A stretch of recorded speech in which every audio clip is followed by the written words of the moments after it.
Hi, I'm Dave. And I'm Matt. And welcome to Sofa Reviews. Today it's Ben's fault that we're watching Battleship. Released in 2012, it's based on the Hasbro board game of the same name. I don't know what's worse, that they made this film or that there are people dumb enough to watch it. The movie explains that a bunch of scientists from NASA have been sending messages to an Earth-like planet for the past 6 years. Of course, why would anyone even be slightly interested in that? Instead, we need to see this guy celebrating his birthday with all of his friends. He's Alex Hopper, and he meets his brother Stone for a few drinks. Stone? Really? You couldn't think of a better name? Why doesn't Alex have a stupid name as well? Anyway, Stone throws some drunken philosophy at Alex, and even bought him a cake. Well, you could listen to your brother's advice and attempts to help you, but then again, tits. Stone just wants him to get a job and sort his life out, but instead, Alex decides to pick up a girl. Like most women, she's only interested in what she can get from him, but luckily she's quite easy and only wants a chicken burrito. Alex goes running to get her one, but finds that the store is closed. Still, not to be deterred, he decides to break in, leading to possibly the best bit in the film.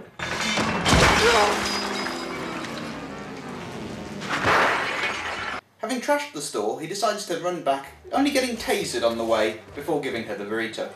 And if you're the kind of woman who thinks trashing a store and getting tasered to get you a burrito is romantic, I hope you die alone. Alex wakes up in a bathtub, only for Stone to shout more exposition at him. That girl you were trying to impress last night? Do you know where her father is? Admiral Shane. He runs the whole damn fleet. So now you're messing with my job, my life! Your job is your life? Kill yourself. Stone decides he's had enough and forces Alex to join the Navy. Well, it's a good thing the US Navy doesn't have a zero-tolerance alcohol policy or check your criminal history. Later, we see that the American and Japanese navies are on a training exercise playing football. Apart from introducing us to Rihanna, it also gives us another contender for best bit in the film. Two in his back! Hopper is underneath it and onside! Turns out, being kicked in the face means you're not very good at taking a penalty shot. Of course, that doesn't dampen the mood afterwards with Chicken Burrito Tits Girl, later renamed Sam. The next day, Alex is late to a Navy presentation being held by Liam Neeson. This scene is mainly to illustrate how professional the Navy really are. He hates me. Captain Baker. He doesn't hate you. Shut up, shut up. Captain Jackson, Australia. G'day. Shut up. Captain Sal, Singapore. Shut up. G'day. Afterwards, Sam asks her father, Liam Neeson, to go talk to Alex. But instead, our hero decides to run off to the toilets to fight with the Japanese captain. Later, they're told off by Neeson, who recognises that Alex must be smart because he recognised a quote from the Odyssey. Which is lucky because he'll have to sail past Scylla and Charybdis as part of his initiation. The fact that you know that infuriates me beyond words. Anyway, we see them start their training exercise and Alex getting his speech criticised. We've ended up in a department run by some kind of Donald Trump, Mike Tyson mutant combo. What was that, Petty Officer Rakes? Nothing, sir. I swear you said Donald Trump. Want to clarify? I think I heard of Mike Tyson as well. Yes, Alex, with the acting skills of Mike Tyson and the hairpiece insanity of Donald Trump. A potent combination.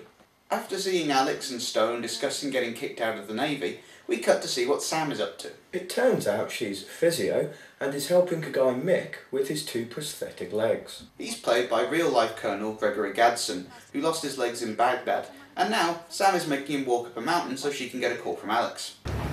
I'm sorry. I messed up. And I'm going to talk to your father as soon as I get back. Stop messing things up.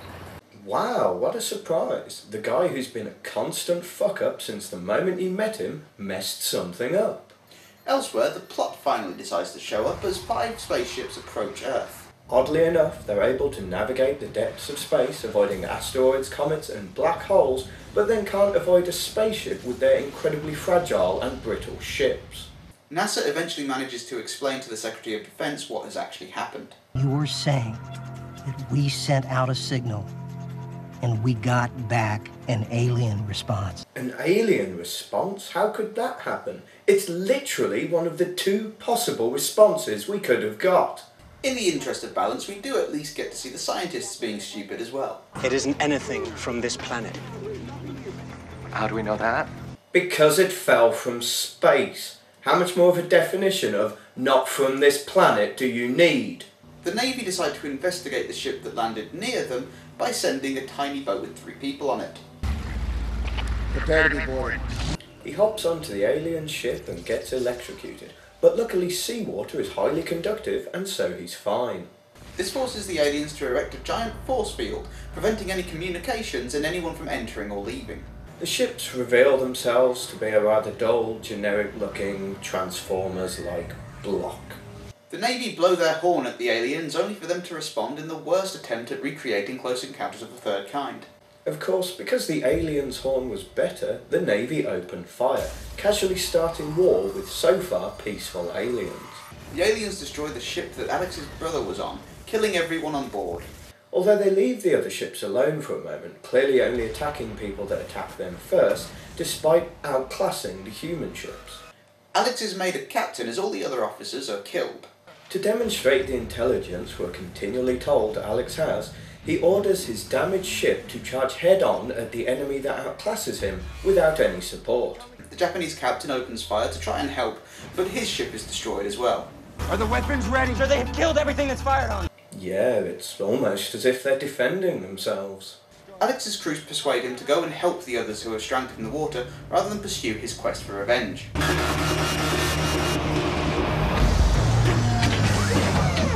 Which means it's time for the film to abandon the logic it's already set in motion by releasing some random metal balls to attack non-threatening things.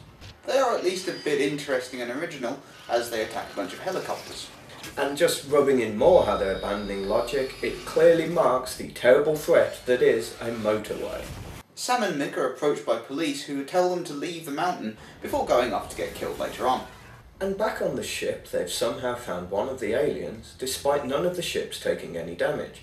And why doesn't he have any gloves? The alien wakes up and decides to share a psychic vision with Alex. More aliens burst onto the ship to rescue the one that's been captured, and still don't kill any of the humans or attack the ship. The alien craft flies away, and it turns out they left one on the ship. Because it's looking around and hasn't killed anyone, one guy decides to attack it from behind. Of course, Alex shows up and starts shooting, but his gun doesn't work on the alien. Rihanna shows up to save him and demonstrate why she's actually in the film, her ability to take a punch. Alex leads the alien outside so Rihanna can demonstrate that she can use a warship cannon.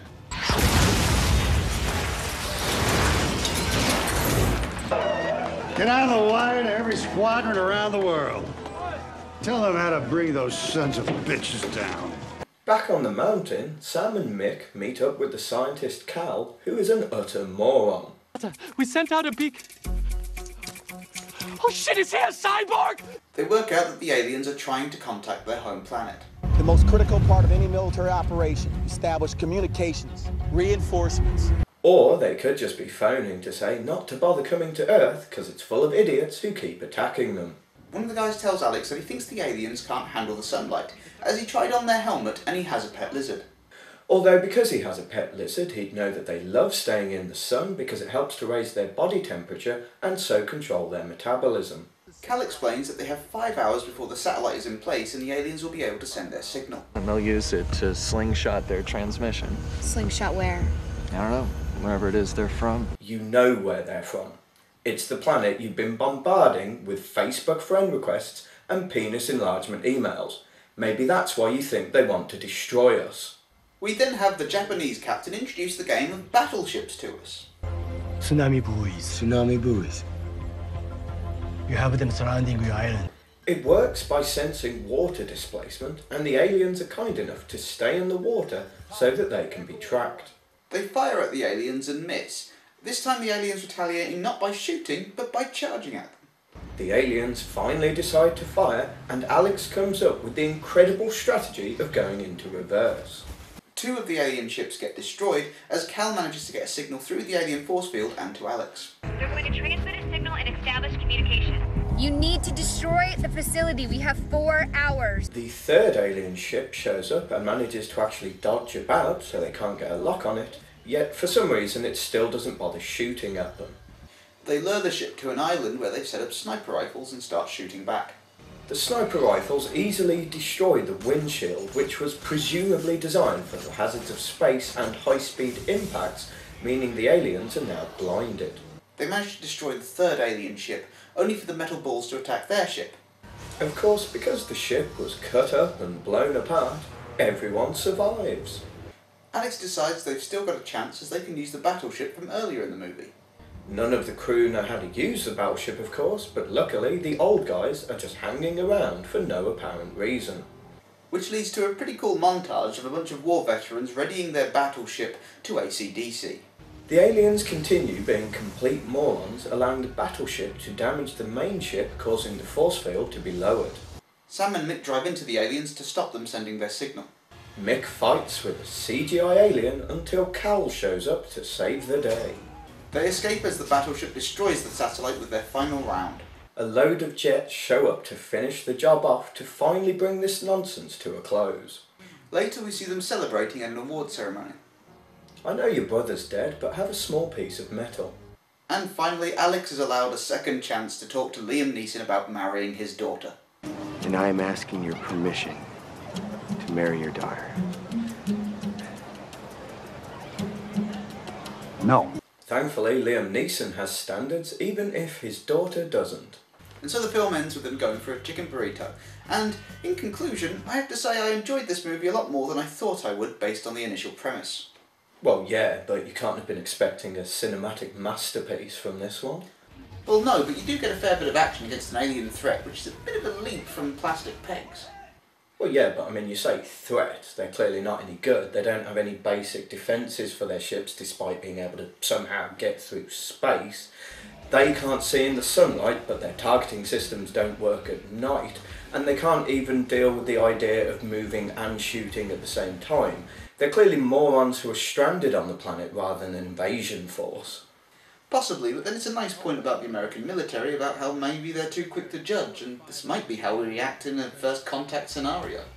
It's also quite nice that they got actual veterans and people who have been in genuine war to be heroic in this movie. And we also get Liam Neeson being awesome, and Rihanna isn't too bad. Yeah, she's certainly better than most of the wrestlers we've seen trying to act, but the main character is painful to watch. He's a selfish, ignorant fuck-up who doesn't really change much or learn anything. He's a guy who strikes me as being so incompetent he'd replace his insulin with a Mars bar. At the end of the day, it's a decent enough little action movie that builds a pretty remarkable plot considering it's based on a board game. Ultimately, this film is great if you don't like logic, science or likeable characters, but do enjoy explosions and tits. So if your name is Michael Bay. Yes, you can sail the 7 seas.